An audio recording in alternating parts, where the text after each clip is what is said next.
Hello there fellow raiders, Mr. Missing in Action back with another raid video for you. Start off by saying Happy New Year guys, I hope you had a good one. I hope this year brings you everything that you're looking for. Anyway, so today I'm back with a fun little video. I'm back in my own account. For those of you that don't know, I'm running an account giveaway throughout January 2021. If you're watching this in 2022, you're too late.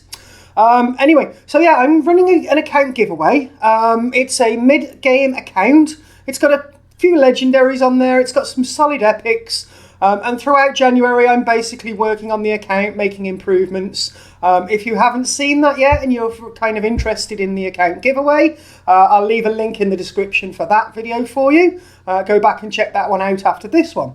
But anyway, today I've got a fun little video for you. I've basically, in the background on my account, built up 4 common champions to level 50. I skilled them up. It's very easy to skill them, of course. You just throw in duplicates. I put no masteries on them. You can't ascend them. And I put some reasonable gear from my account on them. And I just really wanted to know how far they can actually go in the dungeons. So you might be surprised by how far I can take these guys. So yeah, let me show you the 5 champions actually. As soon as we can open up the champion list. Here we go with the first one. The first one here is Sister Militant. Sister Militant, she's an AoE champion. She's an attack-based champion in the Sacred Order. I've got her equipped in a lifesteal set and a resilience set. In terms of the skills, with most of these uncommons, sorry, they're not even uncommons. With most of these commons, there's only one skill. She's got wide swing, AoE attack, does nothing else.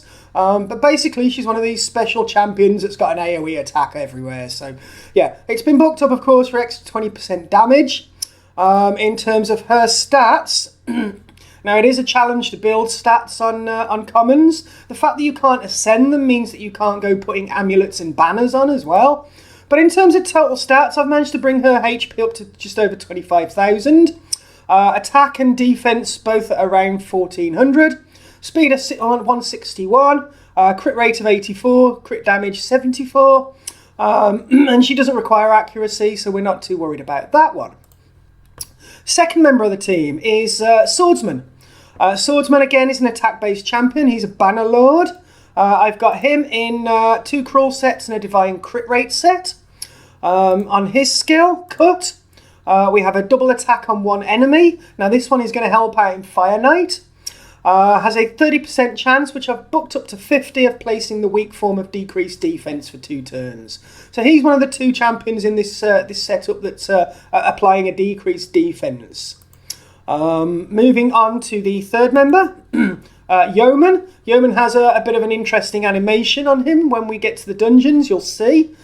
He likes to jump a lot. Again, an attack-based champion in the Sacred Order this time.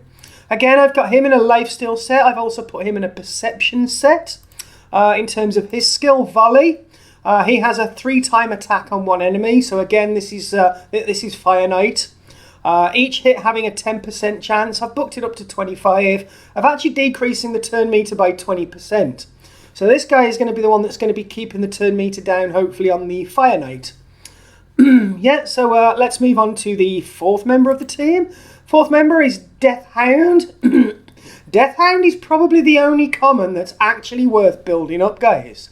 And I'm sure you'll see when we get to the dungeons. This guy actually hits pretty hard. So I've got him in 2 immortal sets and a crawl set. In terms of his skill, he's got 2. Neckbite, single attack on 1 enemy.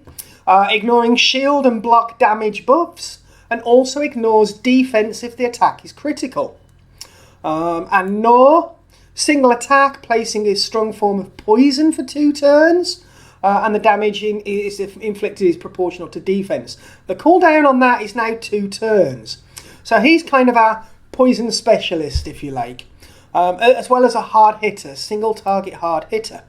I've got, in terms of stats, nearly 21,000 on the HP. Again, 1,400 across attack and defense. I forgot to show you the total stats on the other 2, didn't I? They're all kind of very similar. Speed 165. I've built his crit rate to 101 because I definitely want him critting. for the skill. 71% on the crit damage and 173 accuracy because he's the one that's going to be applying the poison, which is going to help out in terms of killing the dragon. Yeah, maybe we should go back to Swordsman and Yeoman and just quickly show you the total stats. 13.6 on the HP, that's a bit low. Attack and defense just over 1500, speed at 179. Again, he's going to crit all the time, and reasonable accuracy lays that decreased defense. Yeoman is 14.5k on the HP, just over 1500 on the attack and defense again, speed 177. He's going to crit most of the time, and again a reasonable solid accuracy for the turn meter reduction. Final member of the team then is Bandit. Bandit I have in a Perception and 2 Immortals. He has the skill Flaming Shot, single attack on one enemy, 75% chance, booked up to 95 of placing the weak form of decreased defense for a turn. So he's our second decreased defense champion. In terms of his total stats, we have 22,500 on the HP, 1400 on the attack. Defense is a little bit low at 1244. I'll show you why in a second. Speed at 123, again a little bit lower than the others. 60% on the crit rate and 74 on the damage, and 140 on the accuracy because we're trying to lay that decreased defense. Now the reason he's a little bit lower is because some of his gear is still actually only at 12. I did kind of run out of silver when I was building them with their gear. But I think we're going to go with it as it is. Yeah, we're going to take them into Dragon, Ice Golem, and Fire Knight. Spider is a bit of a problem, actually. I have tried them out, but it is a problem. So with that, I'll be back once we're in Dragon. Okay then, guys, so here we are in Dragon, stage 9 to be specific. It's as far as I could take them, but I think that's pretty far. We can farm 5-star gear here. We have no aura on any of these champions, of course. Here we go. Let's see how they get on here. So as soon as Player and Play loads it up, we're going to go with the first wave. That's Swordsman. Hits relatively hard. There's Yeoman with his strange jumping animation. Deathhound hits incredibly hard. Sister Militant had the AoE there. And Bandit with his one hit on Hoarding. So we're nearly done with the first wave. It's going to be about 23 or 24 seconds by the looks of it. There we go, 24 seconds. On to wave 2. Again, starting with Swordsman. Moving on to Yeoman with the crazy hop jump. Deathhound, who hits incredibly hard. I didn't catch how hard he hit there. But we'll take a look when we get to the Dragon. We'll see how hard he hits. He's going to place that poison with a bit of luck. But yeah, second wave is nearly done. We're going to be onto the Dragon any second now. Here we go. 49 seconds to the Dragon. Okay, so let's take a look specifically at Deathhound. I'm interested in how hard he hits. 15, just over 15, and laid the big form of poison. Do we have enough damage to take down the purple bar so we don't take any of the poison from the Dragon? Yeah, we do. Yeah, I don't know if you noticed, I didn't catch the damage on there, but that was Deathhound ignoring defense, ignoring shield, ignoring block damage. This guy actually is one that you might consider building up. I know that a lot of really early game players will use him in the clan boss, because he hits pretty hard and lays poison there. But we're almost done with this Dragon now, look you guys. Dragon 9, we're not going to die. Nobody's going to die, I'm sure. Almost done. Who's going to get the killing blow? Deathhound gets the killing blow there. We're nearly 17. We've got a 5-star shield in the speed set. Is it a keeper? It certainly is. We've got defense percentage, but more specifically speed. That's a keeper, guys. I'll be back in Ice Golem for you. Okay then, guys, so here we are in Ice Golem. Again, stage 9. We have 3 magic affinity champions. It is a spirit affinity boss, so that's going to help us out in terms of affinity matchups. Again, let's see how we get on here with Ice Golem. So, Swordsman with the first strike, and Drake goes straight down. There's Yeoman again with his hopping. Deathhound with a 15,500 hit there. Sister Militant got the AoE in. Swordsman comes in to finish another Penitent. Just Raider, I believe her name is. And she's gone. 20 seconds first wave. On to the second wave. Again, the Drake goes straight down from Swordsman. how are we going to get on here? Can we get to the Ice Golem in about 40 seconds? I think we probably beat that, actually. Let's see.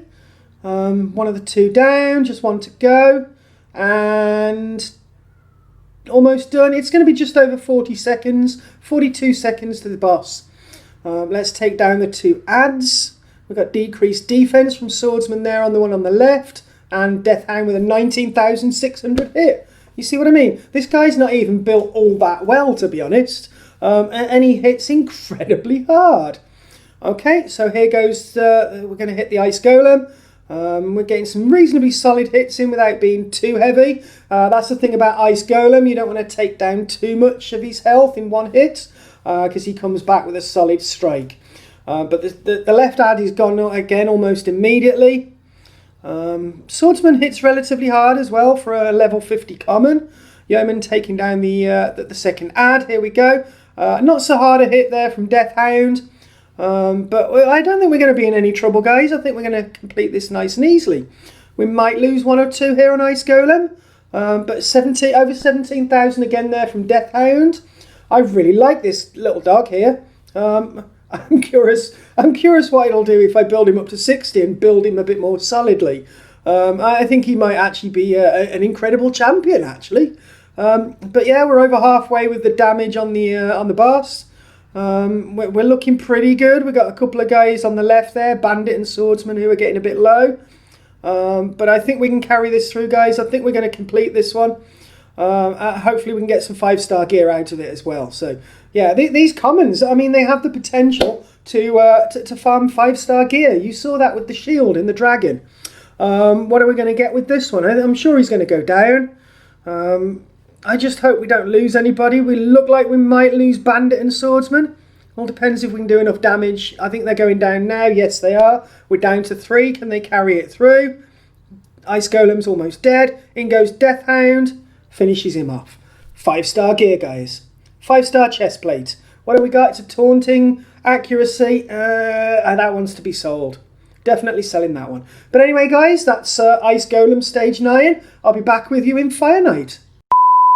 Okay then, guys, so here we are in Fire Night. We've got to go stage 7 here. Well, I've tried stage 9. It's a bit too tough for them.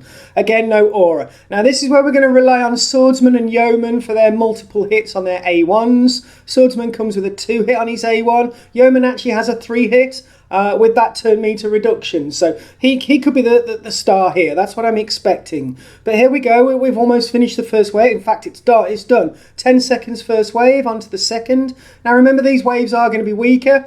This is stage 7 of Fire Night, whereas we did stage 9 with Dragon and Ice Golem. But here we go. We're onto the Fire Knight himself. About 23 seconds.